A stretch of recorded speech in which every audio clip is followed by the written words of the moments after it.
What's up, everybody? My name is Parasite. Welcome back to Rebuilding Everton. Today, we don't quite have the first game of the season.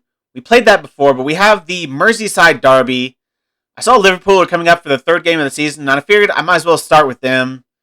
We also are going to play Manchester United. We're going to skip the Bolton game. It's in the EFL Cup. So we're going to play Liverpool and Man United in this episode, which is not going to be easy.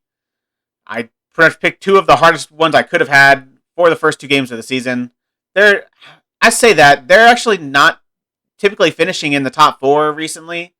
They're more of a fringe Europa League caliber team. Like if we look at the league table and season preview, Liverpool are fifth, Man United are seventh, so they're kind of fringe Europa League spots.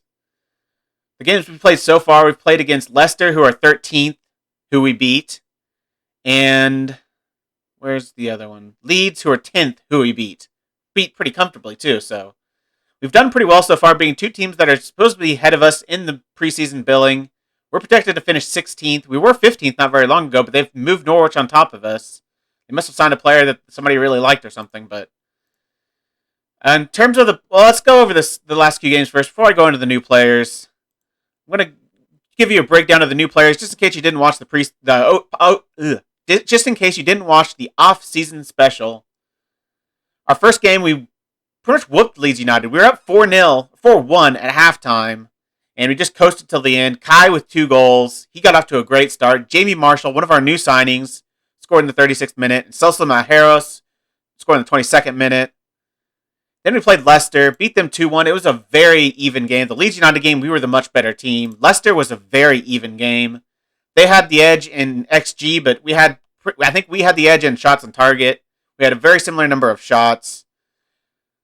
They scored in the 50th minute. Another new signing for us, Jorgen Kaltoft, who I think is our best signing, scored in the 26th and 77th minute to give us the win. So it's a good start to the season. Our preseason went pretty well. We didn't really play any good teams until we played Leipzig, and we lost that game. I played what I thought was our strongest lineup, and I didn't play the game. I just simmed it, but we didn't play very well. Giovanni, who's a guy I was looking at signing possibly, scored both goals against us. The only thing I don't like about him is he's fairly inconsistent. We already saw what a fairly inconsistent striker looks like, so I wasn't really interested in signing someone that's fairly inconsistent. He does look amazing, though. 19 composure looks really nice. But let's go over the signings we made. Even if you did watch the offseason special, there are a couple new signings in there you didn't see. I didn't anticipate making any more signings after I got done there, but some players came up on some scouting reports, and I just had to sign them. Starting with one that's coming in January, Zdeněk Rydell, who's a right back. He looks okay for 17. His pace is pretty low, but he's got great acceleration, good teamwork, good tackling for a 17-year-old, good heading really for a center or for a fullback. And we bought him for how much? Does it say how much it was? 2.3, raising to 2.8 million. So a really cheap deal. He's got 5-star potential, I believe. Yeah, 5-star potential. So if he reaches that potential, that is a absolute bargain. I think he has the potential to do it. He's got decent enough ratings at 17-year-old to be able to reach that potential. Another signing was Laro, who signed on a free contract. Guy with just 4-star potential.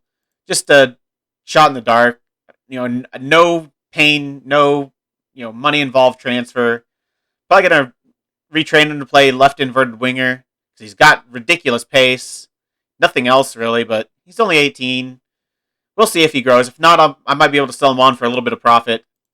Since we bought him for nothing, anything we sell him for is profit. In terms of the actual transfers, let's go back to last season so we can see the ones that you saw if you watched the off-season special. Starting here, I made 4 signings. The first is the aptly named Thomas Duffy from Man City for 60, raising to 65 million. It was like 20 million up front, 40 over the next 3 years in 12 monthly installments, and 5 million if he plays 40 games or something like that. He's a young left back, 18 years old. He looks pretty dang good. He looks really good for 18, and he's non-foreign. He's got 4.5-star potential. I just couldn't say no. He's labeled as a wonder kid. I mean, you have to pay out the nose for non-foreign players in the Premier League nowadays. So I was fine spending that kind of money on him. I think he's got the potential to be one of the best left backs in the world. So I think he's going to be good for us. I think we can win a Premier League with him. So that's the whole goal of this, is to win a Premier League. So that's the kind of what I thought of going into these games or going into these signings. Our next signing was Milan Vidovic, signed for 15, raised to 16 million. I think only 7.5 or so was up front. He's just a really good striker. 6'7". He's just really balanced. He's good everywhere except for his passing. That's his one thing that lets him down, is he has poor passing. But he's got great long shots, decent finishing, great dribbling, decent physical ability, 18 jumping reach at 6'7". He's just going to be a threat from set pieces. He's just another option, and just in case Watkins Jones can't do it, I think he's an equal player to Watkins Jones, really. Like, Watkins Jones, I think, is a little bit better, but Vidovic offers something Watkins Jones does not, and that is the fact that he's 6'7". So he was 4-star potential when I signed him, according to my scout. Now he's down to 3-star with 4-star ability, he was 4-star ability. Now he's 3-star with 4-star potential. So I still think he's a good signing. Kai has gotten off to a good start, so I think Kai's going to be fine as our starting striker for now, at least. And this guy will be a great backup to him. Let me go back. Transfers. And yeah, our next signing was Jamie Marshall. A lot of money, 75 million. I think it was, again, like 20 or 30 up front. The rest of it over 12 monthly installments over 3 years. He's non-foreign. He's a center back, and he's got 4.5 star potential.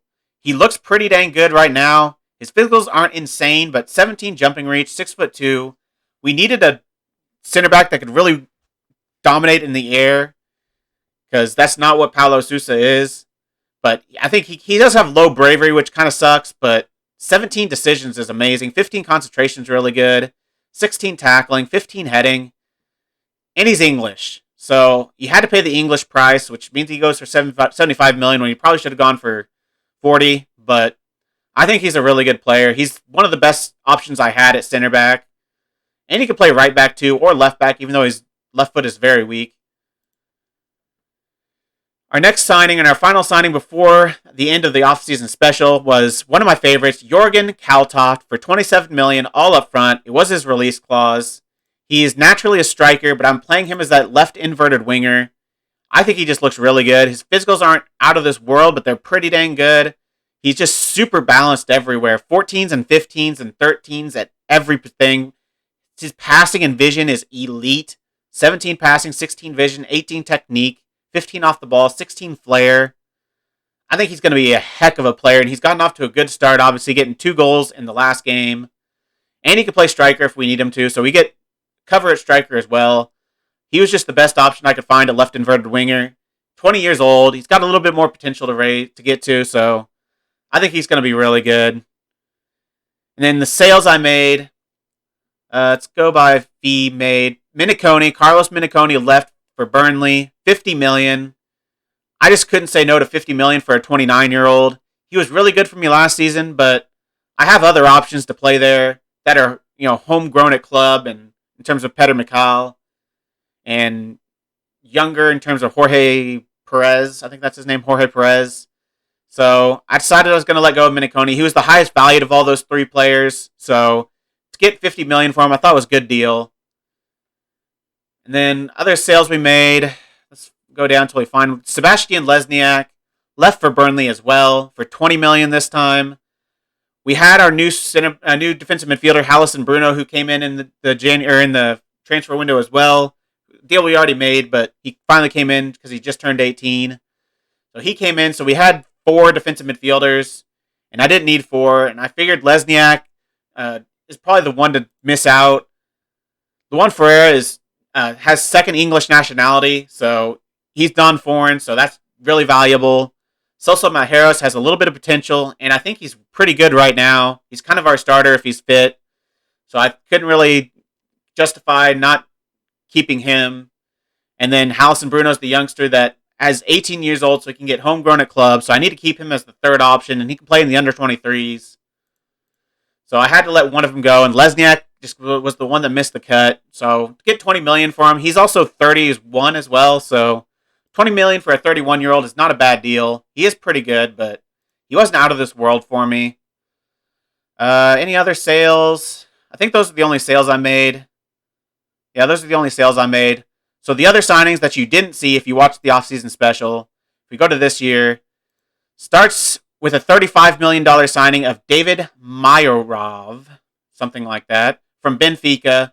We have loaned him back to Benfica because we had another. He is a midfielder. We didn't really need midfielders. We kind of needed a fourth one because I didn't trust, Parfait, really to be a starting or a fourth, to ever have to come in the team and start. I didn't trust him, so I got a couple center mids. Everton is also a center mid. He's actually come and is in the club right now. But Mayorov, I wanted to loan back $35 million, 18 passing, 18 vision, 17 teamwork, 18 work rate, 18 technique, 16 stamina, 16 decisions. He looks nuts. 20 years old as well. Says deep line playmaker is his best role, but I think he's either a Mazzala or a box-to-box midfielder. An amazing box-to-box midfielder. Doesn't have the best tackling, but maybe a center mid on attack as well. He'd be pretty good in that role as well. So I think he's something like that. He's just ridiculous. He's such a good midfielder. But I wanted to loan him back. He was the younger of the two. I felt like he would get better results from consistent first-team football. The other guy, I won't be able to give a whole lot of football to, but I'll be able to give him enough, I think, to help him grow. They've both got 5-star potential. So he doesn't have any bad weaknesses. He doesn't have any great strengths either, but I think he's just too good to pass up. He came up in the scouting reports, and I just couldn't say no. And the same is said for Everton, another central midfielder. Says he's natural as a shadow striker, but I'm going to be playing him as like a Mazzala on attack. 16 finishing from a midfielder. He's probably better as like a left inverted winger, really. With that pace, he's got 18 pace, 19 agility, 15 acceleration, 17 off the ball, 15 dribbling. He's like an inside forward. He's a ridiculous inside forward. But I think he's going to be a good Mazzala as well. So I think I'm going to play him as Mazzala. I'm working on his passing. If he can get that passing up to like 14, 15, he'd be a nuts Mazzala. So, yeah, if you look at him as a Mazzala on attack, he hits everything. Everything is 12 or greater. 12 passing, 12 flare. Everything else is like 14 or higher. 12 long shots. So I think he's a really good Mazzala. He's not quite as good in terms of passing and technique and work rate as the other guy, but I think he's pretty dang good. I wanted to loan out the other guy just because I think he has a little bit more potential than Everton does, even though they both have 5-star. So I wanted him to get more first-team football. Everton's going to get some game time for us, though, in case any center mid injuries happen or poor form. Another signing that I just couldn't say no to is $80K for Bahumil Sepalak, a striker who looks ridiculous for 19 years old. 18 dribbling, 14 pace and acceleration, 17 agility, 13 composure, 13 finishing, 13 first touch, 16 technique. For 19, that's pretty dang good. I've loaned him back out to Coventry because he is 19 years old. He can't get homegrown at clubs, so I want him to get first-team football. For $80K, that is a bargain, and he has 5-star potential.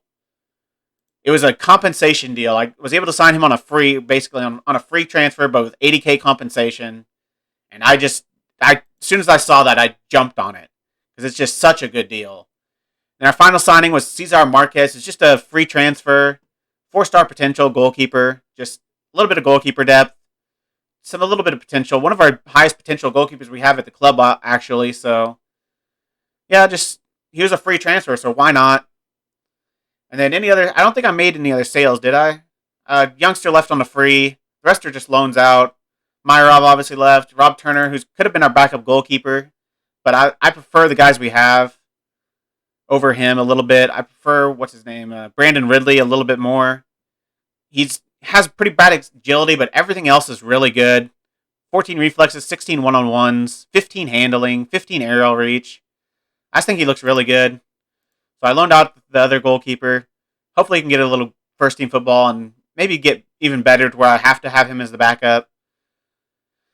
Rest are just youngsters that I've loaned out. Sepalak, one of them I loaned out to Coventry, obviously. So those are all the transfers we made. I think that's all the off-season business we really did. Signed some new staff members, but that's not that interesting. But Let's get into the Merseyside Derby. This is going to be the toughest game we've played so far. This is what I think our strongest lineup is. I'm putting Veridiano in above Albarracin. It's really close between those two to who's the better player. Veridiano's better defensively and technically, but Albaracin's much better physically and aerially. I just think Veridiano, with his, being a 32-year-old, he's got a little bit more seasoned. He's just a little bit more seasoned than Albarracin is, and so I trust him in these big matches a little bit more. I don't think either of them have anything on big matches, do they? He enjoys big matches, so that helps too. I don't think Albarracin has anything. No, he's just fairly consistent. He supposedly has a problem with injuries, but he hasn't really had many injuries for us. He's mad because we told him we'd play him as a wingback and then didn't because I'm playing a fullback on support. I'm not going to change my tactic just to please you. And he's crying about that, but I think he'll be fine. Other than that, Ramon has to come in because Jamie Marshall is injured. Sosa Majeros is also injured, so Luan Ferreira is going to come in. Thomas Duffy starts at left back. Olaru and Zigovic start in the midfield. Diop's just coming back from injury, so he's not fully match sharp. So I'm going with Olaru and Zigovic. Douglas, Kaltoft, and Joaquin Jones is the front three. Let's get into this game. Let's see how we do in the Merseyside Derby. I'm going to pump my fist and say we owe Liverpool after what happened in our last match. Go out there and get revenge. They love it. I was either going to say that or do it for the fans, but they love the revenge and they love the praise. Ryan, it's Derby Day. How much do you look forward to taking on your local rivals? It's always a tremendous occasion, and the atmosphere is something to behold. Hopefully we can harness the energy and intensity of the day and send the fans home happy. Jamie Marshall misses out due to injury. How much of an absence will he be in this huge match? I think it's clear that we'll miss him, but injuries happen, and we've got to find a way to win. I think Ramon is a solid backup. That's why I really wanted to bring in a starter, because I think Ramon is a very good backup to have for the Premier League. He's easily a mid-table Premier League caliber center back, I think. So, and in terms of the games we played recently, I think Leeds is a pretty good, notification of how well we are as a team. Like, they're probably the same level we're expected to be at, bottom half of the mid-table. That's probably what Leeds are. So, to be able to beat them pretty comfortably is really nice. And then Leicester, who's probably a top half team, probably a lower end top half team, but a top half team nonetheless, to be able to beat them, maybe we can be top half this season. Like, realistically, I'm thinking mid-table. Like, I'd be very happy with mid-table, but optimistically, I'm thinking top half. I would love to see top half. I think we can do it. I think the team is good enough. But it's just going to depend on how the season goes. I'm playing on balance. I'm no longer playing on attacking on every single game because we're playing a lot better competition. So I think attacking will just be deadly. It'll be, just ill-advised as Olaru gets injured. That's unfortunate, but Diop will come in. We've got plenty of depth in the midfield, so I'm okay with that. Like, I don't prefer it, but it's not the worst injury that could have happened. Would be worse if one of our wingers got hurt. We don't really have a whole lot of winger depth, I don't think. I mean, none is nearly as good as Douglas and Kaltoft are, so we've been the better team so far this game. 6 shots, 3 on target to their 2 shots, 1 on target. We have the XG advantage. We have the possession advantage. I might start off next. I'm going to start off next half on positive. See if we can take control of this game. I'm happy with your performance so far. Keep it up. I am happy with that. If we get a 0-0 draw, I'd be ecstatic for that. Liverpool should be a team that we have a lot of trouble with. I mean, I knew historically Everton have had a lot of trouble with Liverpool. So if we can get out of this game with a draw, if we could get out with a win would be amazing, but if we could get out of a draw, I'd be fine with that. Show that we're just capable of being just as good as a Europa League caliber team. So, yeah, let's see what happens. Douglas was balled on the right-hand side, running through the middle. He's going to get tackled, though, but he gets the ball back, gets tackled again. That's the problem we had last game is we kept losing the ball. Like, we were getting tackled on the ball so often, and we were giving away in terrible situations. As Alexander Douglas goes through on goal from the header on from Joaquin Jones, and Alexander Douglas, one of our key players, scores to give us the lead over Liverpool in the Merseyside Derby just after halftime. Literally the first highlight, the first attack after halftime. A nice header on from Joaquin Jones. He might not be 6'7" like the backup, Vidovic, but he still is decent in the air. He's like 6'1", I think, with decent jumping reach, decent aerial ability. So he can do things like that still. Walkin Jones is a guy, he's a mystery to me. He's such a mystery. He started off last season so poorly, missing so many chances, but he ended it so well as they get a chance to go on goal, but a nice tackle by Veridiano. But he ended the season so great that I kind of like him now. Like, I think he's good. His attributes look like he should be good. As Alexander Douglas gets another shot on target, well, not on target, but another shot at goal, hits the side netting. His attributes say he's a really good player, and I think it's his consistency that holds him back, but he's got the potential to be a top half, if not a Europa League caliber striker in this league. I have faith in him. I think he can be good for us. I think having the backup Vidovic in is just going to push him on to be even better. Kaltot has had a shocker this game, so I'm going to bring on Petter. Other than that, Thomas Duffy's had a poor game. He's on a yellow as well, so I'll take him off. Bring on a little bit more seasoned Arias. I think Thomas has better overall attributes like everywhere, but Arias is obviously a little bit more established player. As they're going to get a shot on goal, but it gets blocked. Now the Brotherton Reeves down this left-hand side. Nice name. I love the double-barrel names that are just stupid long.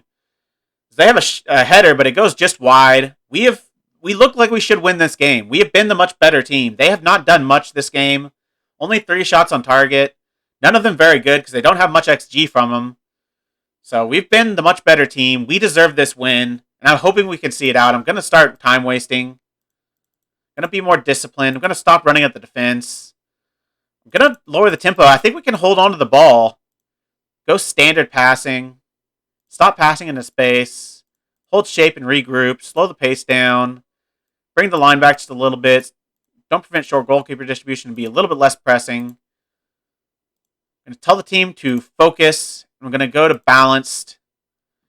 And I've got, one more sub to make. Zigrovic is tired. He's played pretty well, but Ferreira's on a yellow too, and I don't really.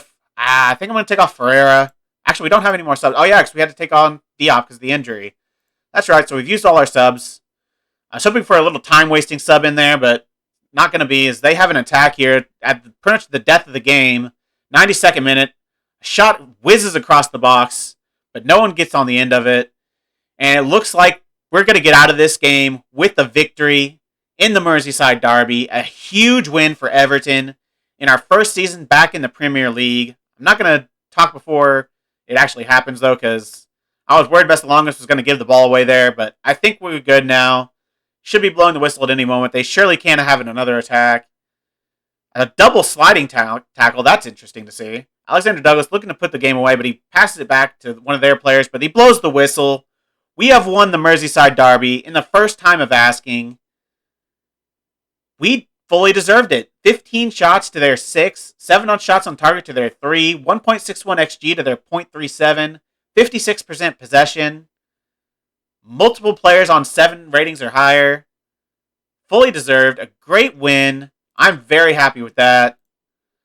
A very nice victory. Well done. That is the best result I could have hoped for. Beating your bitter rivals must make this particularly pleasing victory for you. I'm absolutely delighted. We go top of the league with that result, too, with a 5-goal difference.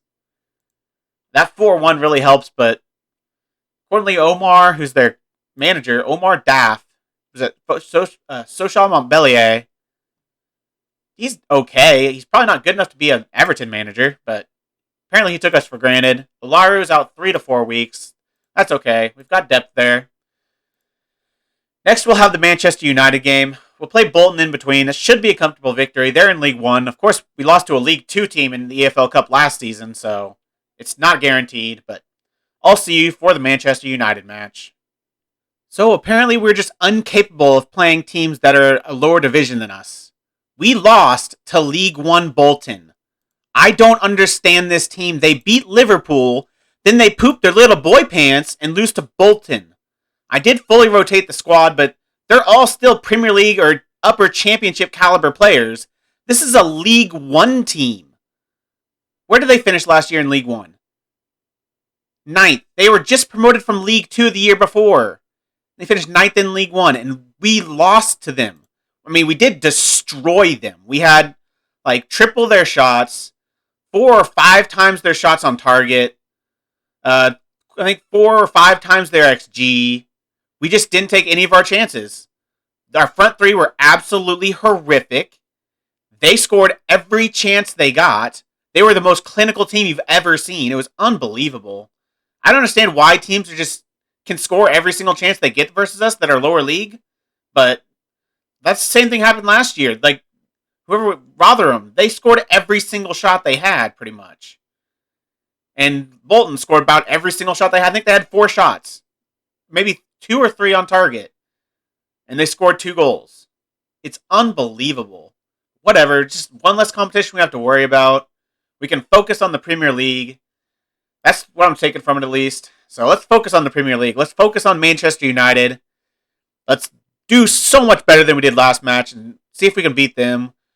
I guess we're incapable of playing both starting center backs at the same time because Paulo Sousa got injured in training. So he's out for this game. Ramon has to stay back in, and that's fine. He's a fine player. He's pretty equal to these guys, so it's not a big loss. Veridiano comes in for Albarracin because Albarracin has been absolutely horrific. He played center back that last match, and he was just awful. Arias is going to come in at left back just because he's the more veteran player. I think the same reason I chose Veridiano last match, I'm choosing Arias this match. Malheiros is going to start. I thought of giving Ferreira. Actually, I might give Ferreira the game. Malheiros has big matches, though. He relishes big matches. I think this would technically be a big match because it's Man United, but I'm going to keep him in there. I'm going to go with Zigovic and Diop in the midfield. Olaru's still injured for another 5 days to 2 weeks. So I think that's our best midfield partnership we've got. Douglas Kaltoft and Joaquin Jones are our best front three, without a doubt. Vidovic was pretty awful last match. He did score a goal, but that was because of a penalty. Literally, the only way we could score was because of a penalty. It's pathetic. But let's get into this Manchester United game. Let's see if this team actually wants to show up. I'm going to say we owe Man United after what happened in our last match. Go out there and get revenge. Pretty sure we'll be able to say that for every single game of the season because I'm pretty sure every team beat us last year. Obviously, I wasn't here. Well, 2 years ago. Last year, they were in the Premier League. Given LBO Arias' lack of match fitness, how long can he last out there? He's good to go. If he encounters any setbacks during the match, we'll deal with them accordingly. It's easier to plan and prepare for matches when you have a player such as versatile as Veridiano in the squad. I think every manager wishes they had a player like him. He hasn't played anywhere but right back for us, but he can play in the midfield fine. Like, that versatility is nice to have, but we just haven't needed it so far. Like, we've got plenty of cover in the midfield, plenty of cover at defensive midfield, and we don't have a whole lot of right back, really, so he's pretty much just had to play right back. We get a highlight here in the 21st minute. It's going to be with us. Deep free kick. Diop's going to take it. Zigovic heads it, but it just goes over the bar. Not the ideal person you want to get on the end of that, Zigovic. He is like 6'2", though, so he's decent in the air. Just not, Watkins Jones or Marshall or Ramon. Even Ramon's not the best in the air, but Marshall's the good player in the air. That's who you want to aim for. We try a long ball looking for Watkins Jones. He's going to head it down, and it's going to get to Kaltoft. He gets tackled, though, by Horcatus. Something like that.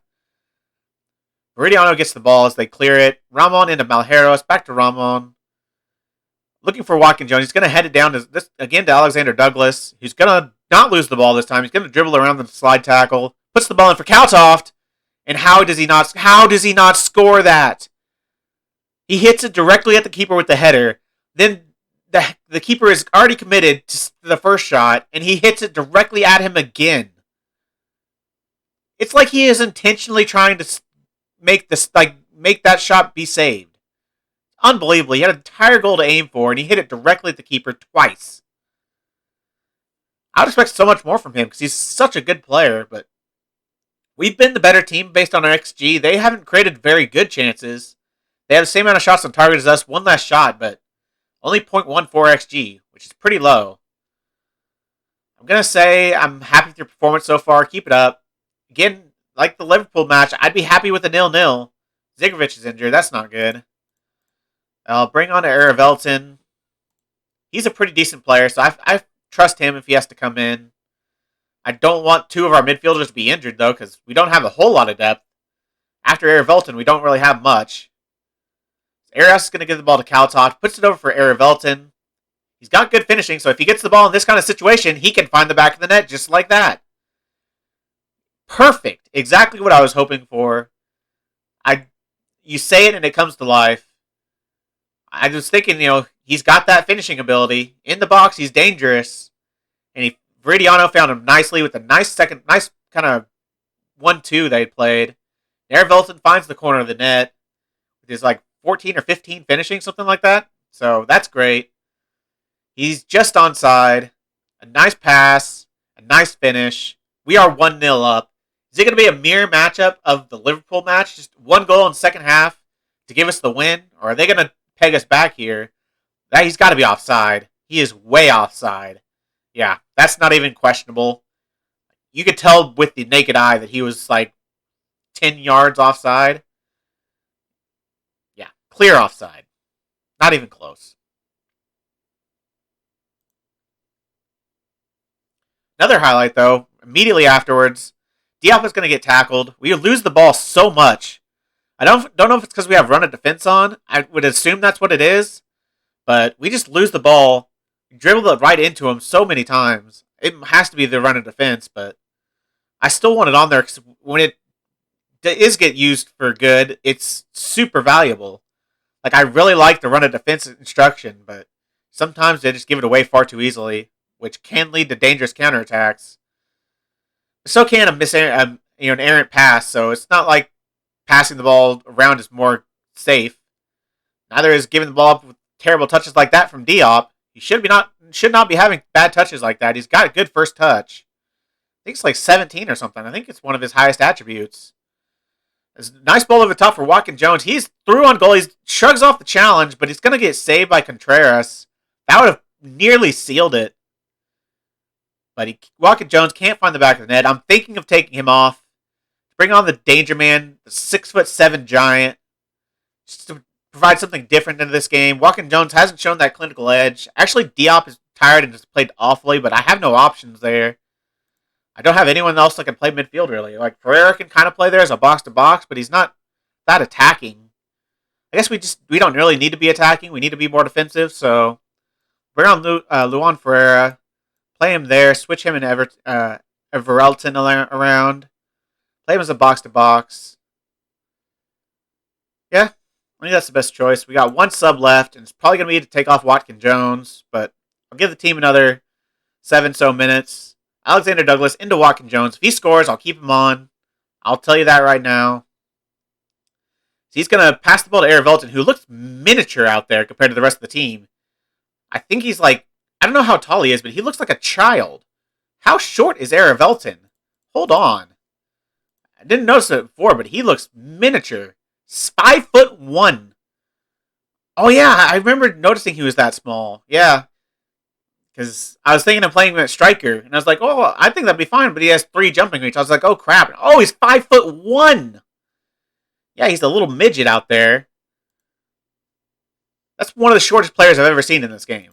You don't see many 5'1" players. Now imagine him next to the 6'7" man, Vidovic. Holy crap, he looks like a child playing with adults. He basically is a child playing with adults. A child with good finishing. And pretty good rest of his attributes. Everything's pretty good. He's just 5'1". As they have a chance, and they're going to score that. Far too easy. Cross to the back post. Flores is completely unmarked. And I don't know what we were doing there. I don't know what the defense was doing there. They just left him completely unmarked at the back post. Veridiano is marking him, and then he must have just walked away. Yeah, he just kind of wanders away from him, allows him to run to the far post and put in the easy goal. That's far from good enough. We've been the better team this game. We deserve the win. I'm going to go attacking. I'm going to berate the team because they deserve to win this game. Watkins Jones is coming out. Vidovic is coming in. I'm going to start floating crosses. He's 6'7". I'll go more direct. Be more expressive. I'm still going to work the ball in the box. Do all that. Might stop passing into space. He's got good pace too, so I'll keep passing the space on there. It's treated us well, so So that's easily going to go to the goalkeeper. We deserve another goal. We've been the better team. We nearly have 2xG. If they score, it'll be completely against the run of play. The first one is already kind of against the run of play, but this one will be greatly undeserved. Please don't let them score. I was too busy talking about the midget, and I forgot about the game, and they nearly score to give them the victory. That would have been frustrating, to say the least. I'm hoping Vidovic can be the cutting edge in this game, but he hasn't done anything. I'm going to encourage the team. I don't know what else to do. I don't think anything's going to happen. I think we're going to get the draw, which is a fine result, but we lost a game we should have won. We had the advantage. More shots on target, twice their XG. They had the possession lead, but not by much. Alexander Douglas was awful. Joaquin Jones was not very good either. Malheiros was bad. Ramon was bad. Arias was nothing special. Eric Volton actually, I guess he had the goal, so that's why he has such a good XG, or such a good match rating. Kaltoff was pretty good. I think Kaltoff's going to be our star man. I truly do. I'm going to say, well done, lads. You proved a lot of people wrong in avoiding defeat. It was away from home, so that's a pretty good result. There was some bafflement among supporters that you seemingly refused to substitute Alexander Douglas despite his clearly below par performance. What is your reaction to that? It's none of their business. I substitute who I want to substitute, who I think needs substituting. I had an injured player. I had another player that was playing like garbage. I had to take off, and then I needed a new striker. I needed something else up front.